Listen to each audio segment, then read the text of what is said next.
Chapter 5, The Deplorable Word. The children were facing one another across the pillar where the bell hung, still trembling, though it no longer gave out any note. Suddenly, they heard a soft noise from the end of the room, which was still undamaged.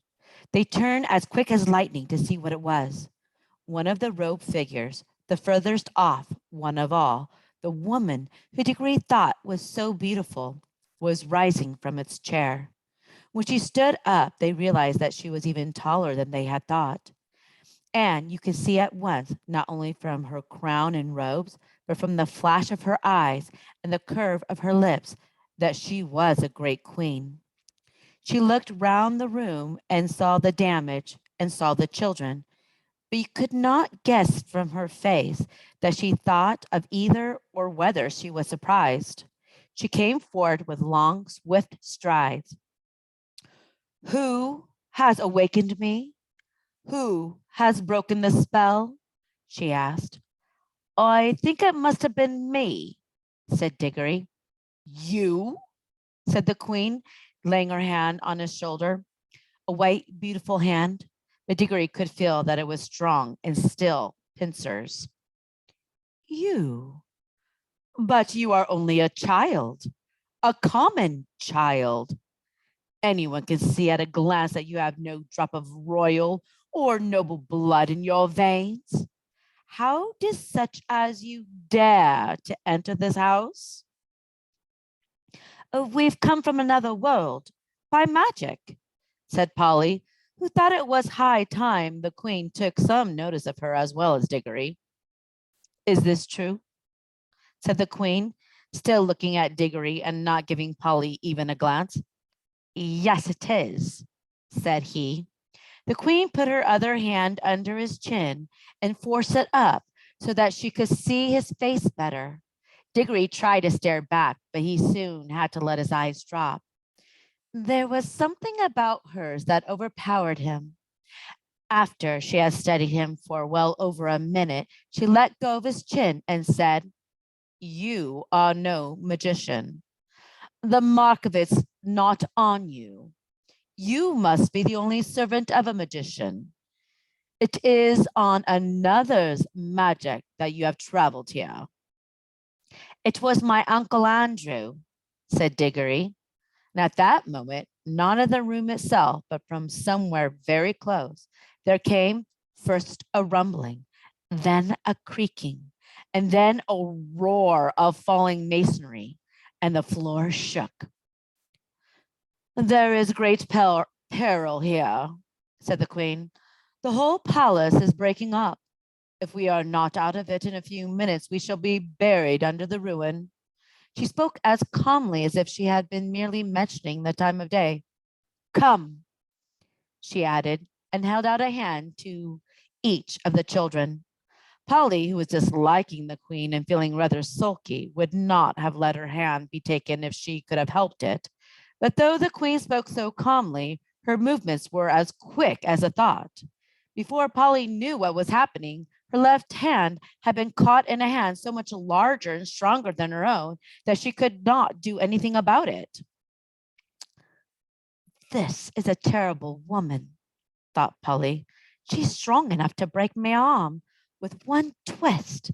And now that she's got my left hand, I can't get my yellow ring. If I try to stretch across and get my right hand into my left pocket, I might have been able to reach it before she asked me what I was doing. Whatever happens, we mustn't let her know about the rings. Oh, I do hope Diggory has the sense to keep his mouth shut. I wish I could get a word with him alone. The queen led them out of the hall of images into a long corridor and then through a whole maze of halls and stairs and courtyards. Again and again, they heard parts of the great palace collapsing, sometimes quite close to them. Once a huge arch came thundering down only a moment after they had passed through it. The queen was walking quickly, and the children had to trot to keep up with her, but she showed no sign of fear. Diggory thought, oh, she's a wonderful brave and strong. She's what I call a queen. Oh, I do hope she's going to tell us the story of this place. She did tell them certain things as they went along. That is the door to the dungeons, she would say, or that passage leads to the principal torture chambers, or this was the old banqueting hall where my great grandfather bade 700 nobles to a feast and then killed them all before they had drunk their fill. They had had rebellious thoughts. They came at last into a hall larger and loftier than any they had yet seen. From the size and from the great doors at the far end, Diggory thought that now at last they must be coming to the main entrance. In this he was quite right. The doors were dead black, either ebony or some black metal which is not found in our world. They were fastened with great bars, most of them too high to reach and all too heavy to lift. He wondered how they would get out. The queen let go of his hand and raised her arm. She drew herself up to her full height and stood rigid. Then she said something which they couldn't understand, but it sounded horrid, and made an action as if she were throwing something towards the doors. And those high and heavy doors trembled for a second as if they were made of silk, and then crumbled away till there was nothing left of them but a heap of dust on the threshold. Whistled Diggory. Has your master magician, your uncle, power like mine? Asked the queen, firmly seizing Diggory's hand again. But I shall know later. In the meantime, remember what you have seen. This is what happens to things and to people who stand in my way. Much more light than they had yet seen in that country was pouring in through the now empty doorway, and when the queen led them out through it, there was not a surprise to find themselves in the open air. The wind that blew in their faces was cold, yet somehow stale. They were looking from a high terrace, and there was a great landscape out below them. Low down and near the horizon hung a great red sun, far bigger than our sun. Diggory felt at once that it was also older than ours, a sun near the end of its life, weary of looking down upon that world. To the left of the sun and higher up, there was a single star, big and bright. Those were the only two things to be seen in the dark sky. They made a dismal group. And on earth, in every direction, as far as the eye could reach, there spread a vast city in which there was no living thing to be seen. And all the temples, towers, palaces, pyramids, and bridges cast along disastrously looking shadows in the light of that withering sun. Once a great river had flowed through the city, but the water had long since vanished, and there was now only a wide ditch of gray dust. Look well on that which no eyes will ever see again, said the queen. Such was Charn, that great city, the city of the King of Kings, the wonder of the world, perhaps of all worlds. Does your uncle rule any city as great as this, boy? No, said Diggory. He's going to explain that Uncle Andrew didn't rule any cities, but the queen went on. It is silent now, but I have stood here when the whole air was full of the noises of Charn. The trembling of feet, the creaking of wheels, the cracking of the whips, and the groaning of slaves, the thunder of chariots, and the sacrificial drums beating in the temples. I have stood here, but that was near the end, when the roar of battle went up from every street, and the river of Charn ran red. She paused and added, all in one moment, one woman blotted it out forever. Who? Said Diggory in a faint voice. He had already guessed the answer. I, said the queen. I, Jadis, the last queen, but the queen of the world. The two children stood silent, shivering in the cold wind. It was my sister's fault, said the queen. She drove me to it. May the curse of all the powers rest upon her forever. At any moment, I was ready to make peace. Yes, and to spare her life too, if only she would yield me the throne. But she would not. Her pride had destroyed the whole world. Even after the war had begun, there was a solemn promise that neither side would use magic. But when she broke her promise, what could I do? Fool! I had the secret of the deplorable word. Did she think she was always a weakling? That I would not use it? What was it? Said Diggory. That was the secret of secrets, said the Queen Jadis. It had long been known to the great kings of our race that there was a word which, if spoken with the proper ceremonies, would destroy all living things except the one who spoke it. But the ancient kings were weak and soft-hearted, and bound themselves and all who should come after them with great oaths never even to seek after the knowledge of that word. But I learned it in a secret place and paid a terrible price to learn it. I did not use it until she forced me to it. I fought to overcome her by every other means. I poured out the blood of my armies like water. Beast, muttered Polly. The last great battle, said the Queen, raged for 3 days here in Charn itself. For 3 days I looked down upon it from this very spot. I did not use my power till the last of my soldiers had fallen, and the accursed woman, my sister, at the head of her rebels, was halfway up those great stairs that led up from the city to the terrace. Then I waited till we were so close that we could see one another's faces. She flashed her horrible, wicked eyes upon me and said, "Victory." "Yes," said I, "victory, but not yours." Then I spoke the deplorable word. A moment later, I was the only living thing beneath the sun. "But the people," gasped Diggory. "What people, boy?" asked the Queen. "All the ordinary people," said Polly, "who never done you any harm, and the women and the children and the animals." "Don't you understand?" said the Queen, still speaking to Diggory. "I was the Queen. They were all my people. What else were there before but to do my will? It was rather hard luck on them all the same," said he.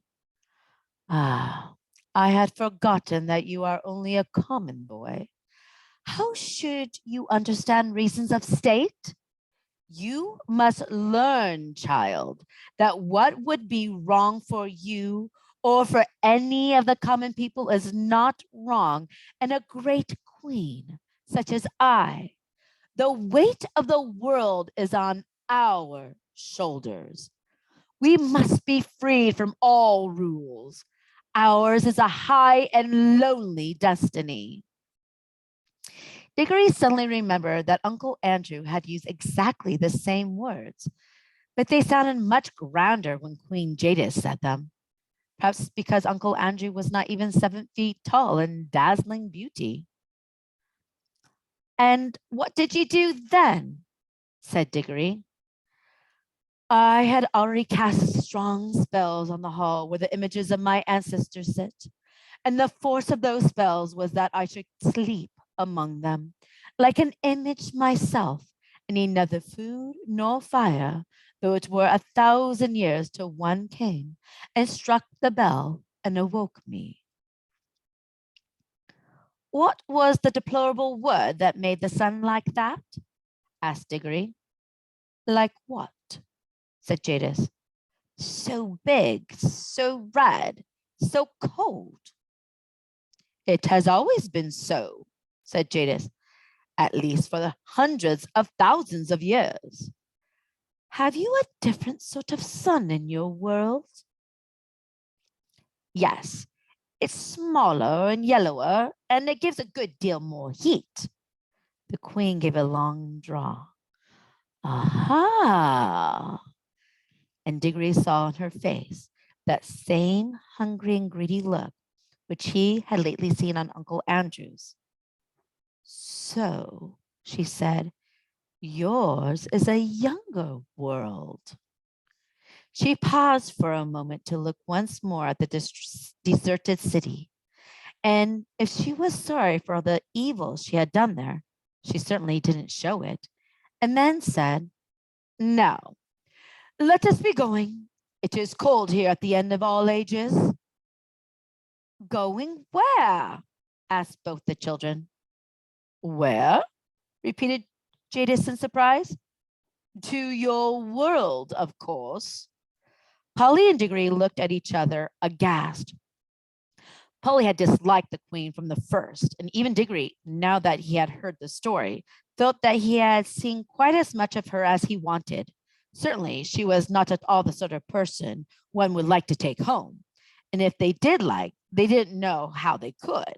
What they wanted was to get away themselves. But Polly couldn't get at her ring, and of course Diggory couldn't go without her. Diggory got very red in the face and stammered, all world? Oh, I didn't know you wanted to go there. What else were you sent here for if not to fetch me? Asked Jadis. Oh, I'm sure you wouldn't like our world at all, said Diggory.